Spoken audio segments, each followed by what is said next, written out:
السلام علیکم ورحمۃ اللہ وبرکاتہ۔ نحمدہ ونصلی علی رسولہ الکریم، اما بعد فاعوذ باللہ من الشیطان الرجیم، بسم اللہ الرحمن الرحیم۔ رب اشرح لی صدری ویسر لی امری واحلل عقدۃ من لسانی یفقہوا قولی، رب یسر ولا تعسر وتمم بالخیر۔ اللہ سبحانہ و تعالیٰ کا بہت بہت احسان ہے ہم پر کہ اس نے ہمیں اپنی پہچان دی، اپنی محبت دی اور بحیثیت مسلمان کے پیدا کیا۔ لیکن جب تک اسلام کی بنیادوں کو نہ سمجھا جائے، صرف مسلمان کے گھرانے میں پیدا ہونا کافی نہیں۔ یہ تو اللہ کا احسان ہے ہم پر کہ اس نے ماں کے پیٹ سے ہی لا الہ الا اللہ سنوا دیا۔ لیکن ہر مسلمان کے لیے لازم ہے کہ جب وہ باشعور ہو جائے تو وہ باقاعدہ اس بات کا علم حاصل کرے کہ اس کی زندگی کا مقصد کیا ہے، اسے اس دنیا میں کیوں بھیجا گیا ہے، اس کا بھیجنے والا کون ہے اور اس سے کیا چاہتا ہے، مرنے کے بعد انسان کو کہاں جانا ہے۔ دنیا میں رہتے ہوئے انسان نے جو کچھ اعمال کیے اس کو جب تولا جائے گا تو اس کی قبولیت کا انحصار کس بات پر ہوگا، اس کی ساری کوششیں کیوں کر قبول کی جائیں گی اور کس بات پر ریجیکٹ کر دی جائیں گی۔ اس کے لیے ضروری ہے کہ ہم سب اسلام کی بنیادوں کو سمجھیں۔ میری آج کی گفتگو کا عنوان ہے توحید، جو اسلام کی اہم بنیاد ہے۔ توحید کا معنی ہے رب کو ایک ماننا، اس کے رب ہونے میں، اس کے نام و صفات، اس کی عبادات اور تمام چیزوں میں اس کی ذات کے اعتبار سے اس کو ایک ماننا۔ توحید کا مطلب سورۃ الاخلاص سے سمجھ میں آتا ہے، اور آیت الکرسی اللہ تعالیٰ کا بہترین تعارف ہے۔ توحید کے علماء نے 3 اقسام بتائے ہیں: توحید ربوبیہ، توحید العبادہ، توحید الاسماء والصفات۔ توحید ربوبیہ یعنی اللہ کے رب ہونے میں اس کو ایک جاننا۔ توحید الاسماء والصفات، اللہ کے نام اور صفات میں اس کو ایک جاننا۔ توحید العبادہ، اللہ کی عبادت میں اس کو ایک جاننا۔ توحید ربوبیت یعنی اللہ نے ہم کو پیدا کیا، وہی ہم کو مارے گا۔ تمام مرحلوں پر پیدائش سے لے کر موت تک تمام کا مالک وہ ہے۔ اچھائی برائی کا دینے والا وہی ہے۔ جب کچھ بھی نہیں تھا اللہ کی ذات تھی، جب کچھ بھی نہیں رہے گا اللہ کی ذات باقی رہے گی۔ یہ سب اس کے رب ہونے میں شامل ہے۔ رب عربی زبان میں کہتے ہیں اس کو جو شروعات سے خاتمے تک پہنچائے۔ اللہ خلق کل شیء، سورۃ الزمر آیت 62۔ اللہ نے تمام چیزوں کو پیدا کیا۔ اسی طرح اللہ تعالیٰ سورۃ تغابن میں فرماتا ہے آیت 11 میں، وَمَا أَصَابَكَ مِن مُّصِيبَةٍ إِلَّا بِإِذْنِ اللَّهِ، کہ کوئی مصیبت تم تک نہیں آتی مگر اللہ کے اذن سے، اس کے حکم سے۔ توحید کی دوسری قسم توحید الاسماء والصفات، اللہ کے نام اور اس کی صفتوں میں ایک جاننا، یعنی اللہ کے 99 سے زیادہ نام اور صفات ہیں، ان پر ایمان لانا۔ اللہ تعالیٰ نے قرآن میں اپنے ناموں کے تعلق سے فرمایا سورہ اعراف آیت 180 میں، وَلِلَّهِ الْأَسْمَاءُ الْحُسْنَى فَادْعُوهُ بِهَا، اللہ کے بہترین نام و صفات ہیں، ان نام و صفات سے اللہ کو پکارو، یعنی اللہ کے نام و صفات کہہ کر دعائیں مانگیں۔ جیسے اللہ سے اگر رحم چاہنا ہو، اللہ سے آپ رحم طلب کرنا چاہتے ہوں تو یا رحمان یا رحیم کی صفت سے پکاریں۔ اگر اللہ سے مغفرت چاہتے ہوں تو یا غفور کہیں۔ زندگی چاہتے ہوں الحی کہیں۔ رزق میں کشادگی چاہتے ہوں تو یا رزاق کی صفت سے پکاریں۔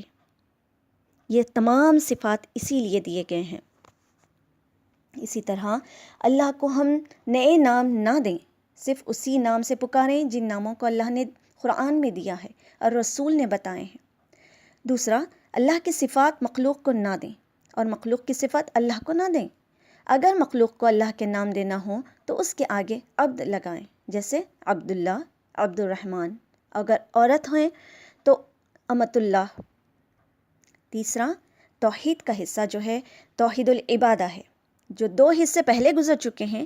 ان کو مشرکین مکہ بھی مانتے تھے، وہ اللہ کو رب مانتے تھے اور اللہ کے ناموں کی صفت کو بھی۔ اسی لیے رسول اللہ صلی اللہ علیہ وسلم کے والد کا نام عبداللہ تھا۔ اصل کمزوری، اصل شرک توحید العبادہ میں ہی تھی۔ عبادت میں وہ اللہ کے سوا دوسروں کو بھی شریک کرتے تھے، جس سے وہ قیامت تک کے لیے مشرکین کہلائے۔ سورۃ الزمر آیت نمبر 3 میں اللہ تعالیٰ فرماتے ہیں ان کے عقیدے کے تعلق سے کہ اللہ کے علاوہ دوسروں کی عبادت کرتے تھے۔ الا للہ دین الخالص، تو اللہ تعالیٰ نے فرمایا خبردار ہو جاؤ، اللہ کے لیے دین کو خالص کر دو، یعنی اپنی نیتوں کو خالص کر لو۔ آگے فرماتا ہے والذین اتخذوا من دونہ اولیاء ما نعبدوہم، اور جنہوں نے اللہ کے علاوہ دوسروں کو اپنا ولی، مددگار، حاجت روا، مشکل کشا بنا لیا ہے، تو وہ کہتے ہیں ما نعبدوہم، ہم ان کی عبادت نہیں کرتے، ہم صرف اسی لیے کرتے ہیں کہ یہ اللہ سے ہمیں نزدیک کرتے۔ یہاں تو بیچ میں رکھنے سے قیامت تک مشرکین کہلائے، اور ہم مسلمان تو یہ عقیدہ رکھتے ہیں اللہ کو چھوڑ کر دوسرے بھی الہ کی طرف جاتے ہیں، دوسروں کو بھی ہم اب الہ ہونے کے برابر قرار دیتے ہیں۔ یہ تو شرک میں ان سے بھی آگے بڑھ گئے، اور پھر توحید پرست اپنے آپ کو کہتے ہیں، مسلمان اپنے آپ کو کہتے ہیں، اور پھر جنت کا مستحق اپنے آپ کو سمجھتے ہیں۔ ایک حدیث میں آتا ہے اللہ کی عبادت اس طرح کرے کہ کسی کو شریک نہ ٹھہرائے، یعنی اللہ کی مخلوق میں سے کسی کو نہ شریک کرے، اس طرح اس کی عبادت کرے، نماز قائم کرے، بات اللہ کی مانے، تو اللہ تعالیٰ اسے جنت کے 8 دروازوں سے داخل کر دے گا۔ معاذ بن جبل رضی اللہ تعالیٰ عنہ کہتے ہیں کہ نبی صلی اللہ علیہ وسلم ایک گدھے پر سوار تھے، اس پر آپ صلی اللہ علیہ وسلم کے پیچھے میں بھی بیٹھا ہوا تھا۔ آپ صلی اللہ علیہ وسلم نے فرمایا اے معاذ، کیا تمہیں معلوم ہے کہ اللہ کا حق اپنے بندوں پر کیا ہے اور بندوں کا حق اللہ تعالیٰ پر کیا ہے؟ دراصل آپ تعلیم دے رہے تھے، تو انہوں نے کہا اللہ اور اس کے رسول ہی زیادہ جانتے ہیں۔ اکثر صحابہ کرام جاننے کے باوجود یہ کہا کرتے تھے کہ اللہ اور اس کے رسول جانتے ہیں، تاکہ زیادہ اور بہتر بات سیکھنے کا موقع مل جائے، کیونکہ ہمارا علم تو ناقص ہے۔ تو آپ صلی اللہ علیہ وسلم نے فرمایا اللہ کا حق اپنے بندوں پر یہ ہے کہ اس کی عبادت کریں اور اس کے ساتھ کسی کو شریک نہ ٹھہرائیں، اور بندوں کا اللہ پر حق یہ ہے کہ جو بندہ اللہ کے ساتھ کسی کو شریک نہ کرے اللہ تعالیٰ اس کو عذاب نہ دے، یعنی اگر کوئی شخص عذاب سے بچنا چاہتا ہے تو اس سے پہلے اللہ کا حق دینا ہوگا۔ اللہ سبحانہ و تعالیٰ فرماتے ہیں وَمَا خَلَقْتُ الْجِنَّ وَالْإِنسَانَ إِلَّا لِيَعْبُدُونَ، اللہ نے جن و انس کو اپنی عبادت کے لیے پیدا کیا، اس کی وحدانیت کو جاننے کے لیے پیدا کیا، تو پھر یہ عبادت کیا ہے؟ تمام انبیاء کا یہی پیغام تھا، ایک رب کی طرف بلانے کا۔ جتنے بھی انبیاء آئے آدم علیہ السلام سے لے کر محمد صلی اللہ علیہ وسلم تک، سب نے ایک ہی طرف اللہ کی طرف بلایا۔ وَلَقَدْ بَعَثْنَا فِي كُلِّ أُمَّةٍ رَسُولًا أَنِ اعْبُدُوا اللَّهَ وَاجْتَنِبُوا الطَّاغُوتَ، اور ہم نے ہر امت میں ایک رسول بھیجا جو انہیں یہی کہتا تھا اللہ کی عبادت کرو اور طاغوت سے بچو، یعنی شیطان کی طرف بلاتا اس شیطان جو اپنی طرف بلاتا ہے اس سے پرہیز کرو۔ تمام انبیاء نے اپنی دعوت کا آغاز توحید سے کیا۔ حدیث میں آتا ہے ربیہ بن عباد کہتے ہیں کہ میں نے رسول اللہ صلی اللہ علیہ وسلم کو مدینہ میں ہجرت کرنے سے پہلے مینا میں دیکھا۔ آپ صلی اللہ علیہ وسلم لوگوں کے پاس جا جا کر اپنی دعوت پیش کر رہے تھے۔ آپ صلی اللہ علیہ وسلم یہی فرماتے اتعبدوہ ولا تشرکوا بہ شیئا، اس کی عبادت اور اس کے ساتھ کسی کو شریک نہ ٹھہرانا۔ ربیہ بن عباد رضی اللہ تعالیٰ عنہ کہتے ہیں انہوں نے جاہلیت کا زمانہ بھی پایا تھا اور بعد میں مسلمان بھی ہوئے تھے۔ کہتے ہیں کہ میں نے رسول اللہ صلی اللہ علیہ وسلم کو ایک بازار میں دیکھا، آپ صلی اللہ علیہ وسلم فرما رہے تھے اے لوگو لا الہ الا اللہ کہو تاکہ تم کامیاب ہو جاؤ۔ وہ گلیوں میں داخل ہوتے جاتے، لوگ ان کے گرد جمع ہو جاتے، پہلا پیغام توحید کا ہی دیتے، نہ نماز، نہ روزہ، نہ زکوٰۃ۔ آج ہم کیا کر رہے ہیں؟ ہم کسی کو کچھ نہیں کہتے، ہم سوچتے ہیں کہ پہلے ماحول پیدا کریں۔ کیا نبی صلی اللہ علیہ وسلم نے ماحول پیدا کیا تھا؟ جو ہمیں میسر ہے ہم کریں، جس سے ملے ان کا دین پوچھیں، سمپل انداز میں، پھر توحید کی تعلیم دیں، لا الہ الا اللہ کہلوائیں۔ جب تک ہم اپنے بچوں کو بھی لا الہ کا مطلب نہیں سمجھائیں گے، ان کے دل میں اللہ کی محبت، اس کی وحدانیت کہاں سے آئے گی؟ ابن عباس رضی اللہ تعالیٰ عنہ سے روایت ہے کہ جب آپ صلی اللہ علیہ وسلم نے معاذ بن جبل رضی اللہ تعالیٰ عنہ کو یمن کی طرف بھیجا گورنر بنا کر، تو فرمایا دیکھو تم ایک ایسی قوم کے پاس جا رہے ہو جو اہل کتاب یعنی یہود و نصارہ ہیں، اس لیے سب سے پہلے انہیں اللہ کی عبادت کی دعوت دینا اور کسی سے شروع نہیں کرنا، یعنی کچھ اور تعلیم نہیں، پہلے اللہ کی عبادت کی تعلیم دو، اللہ کی وحدانیت کی تعلیم دو، کیونکہ یہ اگر ٹھیک نہیں تو باقی چیزوں کا فائدہ نہیں۔ اسی لیے ہم بھی جب کسی کو اسلام کی طرف بلائیں تو سب سے پہلے توحید سے شروع کریں، اس کے بعد دوسرے ارکان کی طرف ایک کے بعد ایک۔ اعمال کی قبولیت کا دار و مدار بھی توحید پر ہے۔ سورۃ الزمر میں اللہ تعالیٰ فرماتے ہیں وَلَقَدْ أُوحِيَ إِلَيْكَ وَإِلَى الَّذِينَ مِن قَبْلِكَ لَئِنْ أَشْرَكْتَ لَيَحْبَطَنَّ عَمَلُكَ وَلَا تَكُونَنَّ مِنَ الْخَاسِرِينَ۔ نبی صلی اللہ علیہ وسلم کو خطاب ہے کہ تمہاری طرف وحی کی جا چکی ہے اور ان لوگوں کی طرف جو تم سے پہلے تھے کہ اگر تم نے شرک کیا تو تمہارے اعمال برباد ہو جائیں گے اور تم خسارہ اٹھانے والوں میں شامل ہو جاؤ گے۔ ایک اور جگہ سورۃ الانعام میں فرمایا ذَلِكَ هُدَى اللَّهِ يَهْدِي بِهِ مَن يَشَاءُ مِنْ عِبَادِهِ وَلَوْ أَشْرَكُوا لَحَبِطَ عَنْهُمْ مَا كَانُوا يَعْمَلُونَ۔ یہ اللہ کی ہدایت ہے اپنے بندوں میں سے جسے چاہتا ہے عطا کرتا ہے، یعنی اس ہدایت پر چلاتا ہے۔ اور وہ لوگ یعنی انبیاء بھی شرک کرتے تھے تو ان کا سب کیا کرایا برباد ہو جاتا۔ انبیاء کو یہ کہا جا رہا ہے تو ہم انسانوں کی بات ہی کیا، ہمارے پاس تو ویسے اعمال ہی نہیں جو انبیاء کے پاس ہیں، لیکن اگر انبیاء بھی شرک کریں تو ان کے اعمال بھی قبول نہیں ہوں گے۔ جب تک توحید خالص نہیں تب تک کوئی عمل قبول نہیں، جب تک شرک کی نفی نہیں۔ اسی لیے لا الہ الا اللہ لا سے شروع ہوتا ہے، سب کی نفی، تب توحید خالص ہوگی اللہ کے لیے، تب ایک اللہ کی عبادت کی بات ہوگی، کیونکہ باقی گناہ معاف ہو سکتے ہیں لیکن شرک کا گناہ معاف بھی نہیں ہوگا۔ ان اللہ لا یغفر ان یشرک بہ ویغفر ما دون ذلک لمن یشاء ومن یشرک باللہ فقد افتری اثما عظیما۔ اگر اللہ کے ساتھ کسی کو شریک کیا جائے تو یہ وہ گناہ ہے جو کبھی معاف نہیں کرے گا۔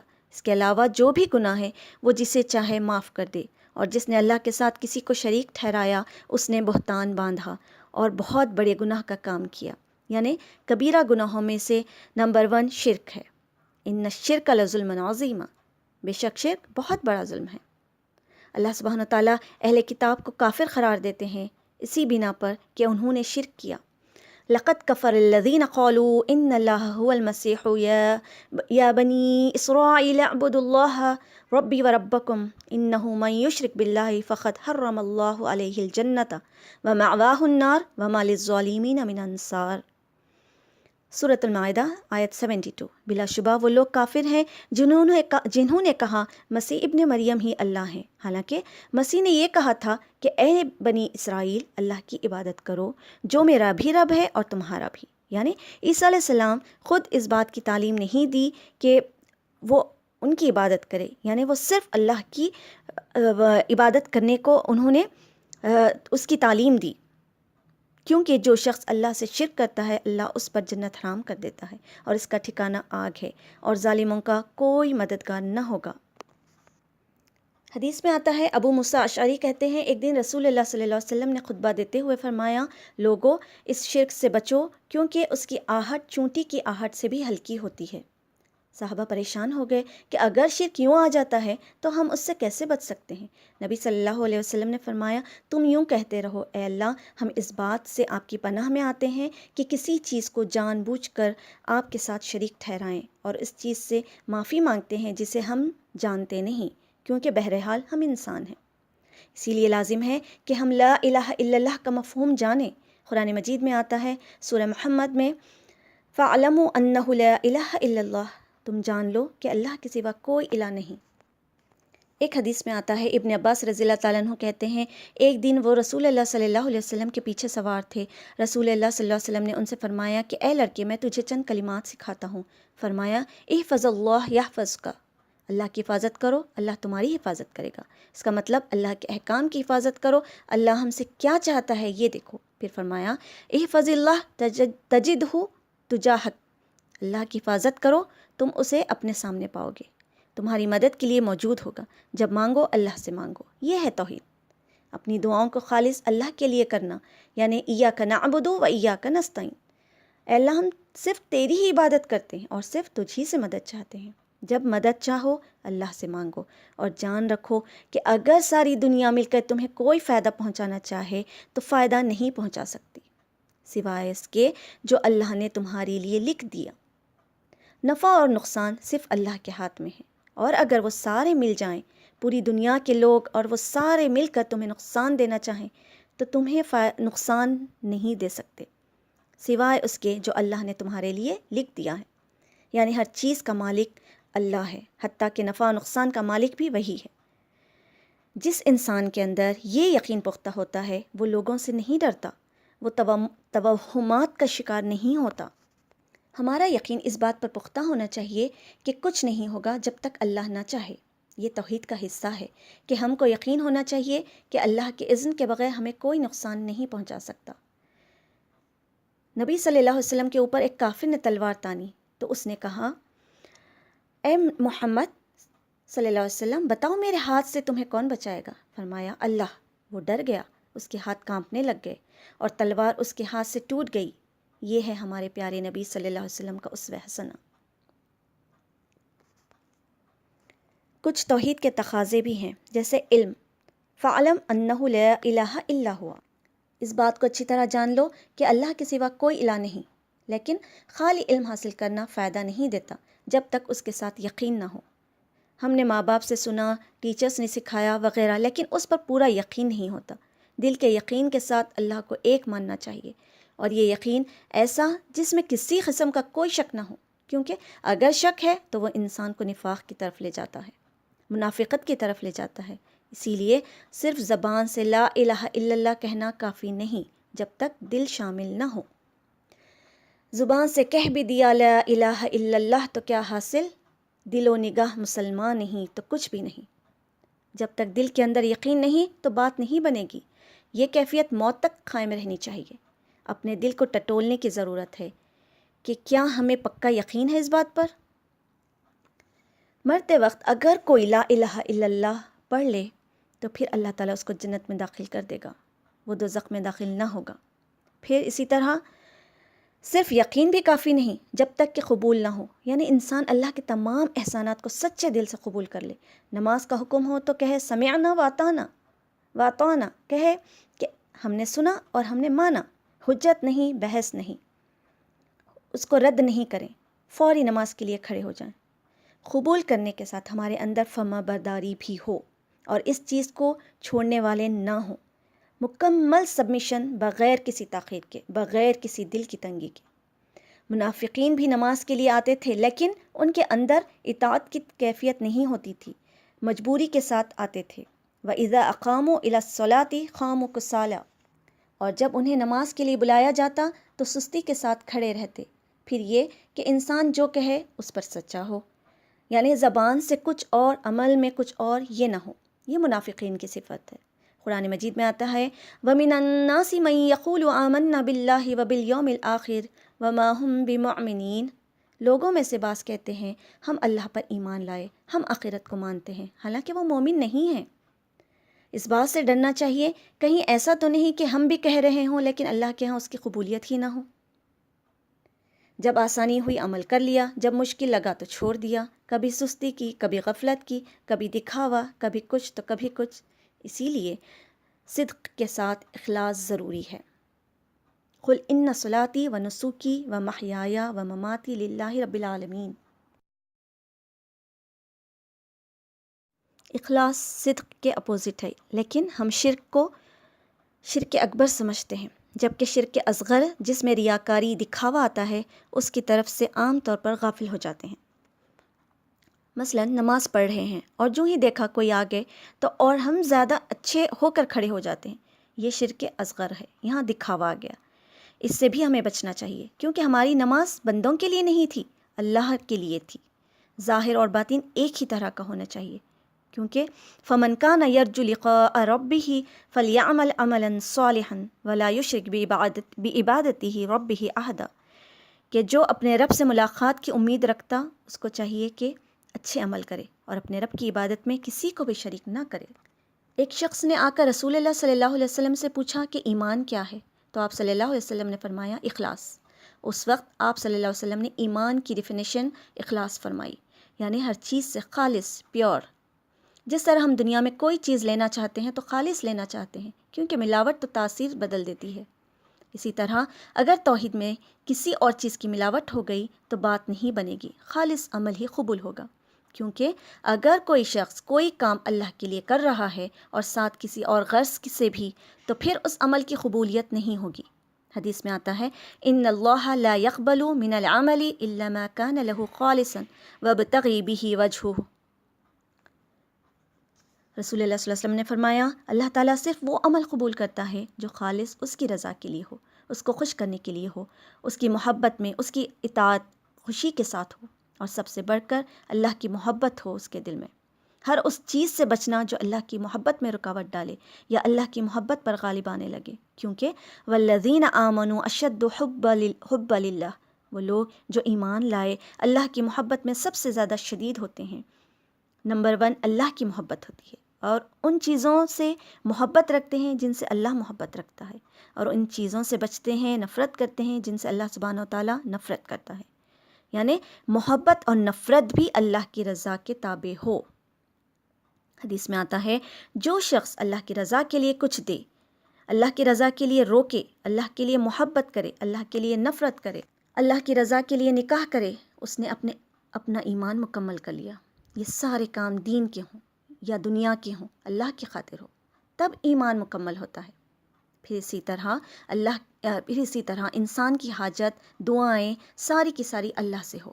قرآن مجید میں آتا ہے وَلَا تَدْعُوا مَعَ اللَّهِ إِلَٰهًا آخَرَ لَا إِلَٰهَ إِلَّا هُوَ كُلُّ شَيْءٍ هَالِكٌ إِلَّا وَجْهَهُ لَهُ الْحُكْمُ وَإِلَيْهِ تُرْجَعُونَ۔ اللہ تعالیٰ کے سوا کسی اور کو معبود نہ پکارنا، اللہ کے سوا کوئی معبود نہیں، ہر چیز فنا ہونے والی ہے سوائے اس کی ذات کے، اسی کے لیے فرما روائی ہے اور تم اسی کی طرف لوٹائے جاؤ گے۔ عبداللہ بن مسعود کہتے ہیں کہ میں نے نبی صلی اللہ علیہ وسلم سے پوچھا کہ اللہ کے نزدیک کون سا گناہ سب سے بڑا ہے؟ فرمایا کہ تم اللہ کے ساتھ کسی کو برابر قرار دو، حالانکہ اسی نے تم کو پیدا کیا۔ میں نے کہا یہ تو واقعی سب سے بڑا گناہ ہے۔ اس کے بعد دعاؤں میں بھی کسی کی طرف رجوع نہیں کرنا، کیونکہ دعا سے زیادہ اللہ کے نزدیک کوئی چیز محبوب نہیں۔ اسی طرح ڈرنا بھی اللہ سے ہے۔ ہم جب لوگوں کے ڈر سے کوئی کام چھوڑنے لگیں تو فوراً سوچا کریں کہ یہ تو اللہ کے لیے ڈرنا چاہیے تھا۔ قرآن مجید میں اللہ تعالیٰ فرماتے ہیں وَإِيَّايَ فَارْهَبُونَ وَإِيَّايَ فَاتَّقُونَ فَلَا تَخْشَوُا النَّاسَ وَاخْشَوْنِي۔ اسی طرح اللہ کے رب ہونے پر راضی، رضیت باللہ ربًا وبالاسلام دینا وبمحمد نبیًا، جو سچے دل سے اقرار کرتا ہے اس پر جنت واجب ہو جاتی ہے اور اس پر ایمان کا لطف آنے لگتا ہے۔ اسی طرح اس کی لائی ہوئی شریعت کو ماننا، جو کچھ اس نے کہا وہ صحیح ہے۔ اللہ کے فیصلوں پر، تقدیر پر راضی ہونا۔ ایک روایت میں آتا ہے جس نے لا الہ الا اللہ وحدہ لا شریک لہ لہ الملک ولہ الحمد وہو علی کل شیء قدیر، خالص دل سے پڑھا، زبان سے اس کی تصدیق کی، تو اس کے لیے آسمان کے دروازے کھول دیے جاتے ہیں، حتیٰ کہ اللہ تعالیٰ زمین میں اس کے کہنے والے کی طرف دیکھتا ہے، اور جس کی طرف اللہ نے دیکھ لیا اس کا یہ حق ہے کہ اس کا مطالبہ اس کو عطا کر دے۔ افضل کلمہ جو پیغمبروں نے پڑھا، جو عرفہ کے دن پڑھا جاتا ہے، لا الہ الا اللہ وحدہ لا شریک لہ لہ الملک ولہ الحمد وہو علی کل شیء قدیر۔ اس کو آپ آزما کے دیکھ لیجئے، کہیں تنگی ہو، کہیں دل گھبرائے، کہیں پریشانی، رکاوٹ آئے تو اللہ کی توحید کا، اس کے توحید کے کلمے کا اقرار کرنے لگیں، اور جو چیز اٹکی ہوئی ہو، کوئی پریشانی ہو تو بار بار وہو علی کل شیء قدیر پڑھیں۔ یہ مشکلات ہمارے لیے ہیں، اس کے لیے نہیں۔ پورے یقین کے ساتھ یہ کہیں، آپ دیکھیں گے کہ وہ غم، وہ پریشانی کا جو غبار ہمارے اوپر چھایا ہوا ہے وہ دھیرے دھیرے جانے لگے گا۔ ایسی سکینت نازل ہوگی کہ ہم حیران ہو جائیں گے۔ اور اللہ تعالیٰ کا وعدہ ہے، اللہ تعالیٰ فرماتا ہے اے ابن آدم، جب تک مجھے پکارتا رہے گا، مجھ سے مغفرت کی امید رکھے گا، میں تجھے معاف کرتا رہوں گا، گناہوں کے باوجود میں تمہیں معاف کرتا رہوں گا، اور میں تیری دعاؤں کو سنوں گا، اور مجھے کوئی پرواہ نہیں۔ اے ابن آدم، خواہ تیرے گناہ آسمان کے کناروں تک پہنچ جائیں، اور تو خالص مجھ سے مانگے گا تو میں تجھے معاف کر دوں گا۔ اے ابن آدم، اگر تو زمین کے برابر بھی گناہ کرنے کے باوجود تو مجھے اس حال میں ملے گا کہ تو نے شرک نہیں کیا، تو میں تجھے اتنی ہی مغفرت عطا کروں گا۔ یعنی شرک نہ ہو تو بڑے سے بڑے گناہ بھی معاف ہو جاتے ہیں، اور جنت میں داخلہ اس کے لیے لکھ دیا جاتا ہے۔ پھر اسی طرح نبی صلی اللہ علیہ وسلم کی شفاعت بھی انہی کو نصیب ہوگی جس نے سچے دل سے لا الہ الا اللہ پڑھا۔ ایسے شخص پر دوزخ کی آگ حرام کر دی گئی کہ جس نے خالصتاً لا الہ الا اللہ پر یقین کیا اور اس کا اقرار کیا۔ بعض اوقات لوگ کہتے ہیں کہ لا الہ الا اللہ پڑھنے سے جنت میں چلے جائیں گے، لیکن آگے جو اس کے ارکان ہیں، اس کے بعد کے جو فرائض ہیں، نماز پڑھنا وغیرہ، وہ نہیں پڑھتے۔ توحید کیا ہے؟ توحید اللہ کی بات ماننا۔ جب اللہ کو الہ کہا تو پھر اس کی عبادت بھی ضروری ہے۔ تو آئیے ہم دعا کرتے ہیں کہ اللہ تعالی ہمیں خالص توحید کو سمجھنے والا اور اللہ کی وحدانیت کو سمجھنے والا اور اس کی خالص عبادت کرنے والا بنائے، تاکہ ہماری عبادت قبول ہو، اور جب اللہ کے حضور جب ہم حاضر ہوں تو بہترین ایمان کے ساتھ اس کی رضا کے ساتھ حاصل ہوں، انشاءاللہ آمین۔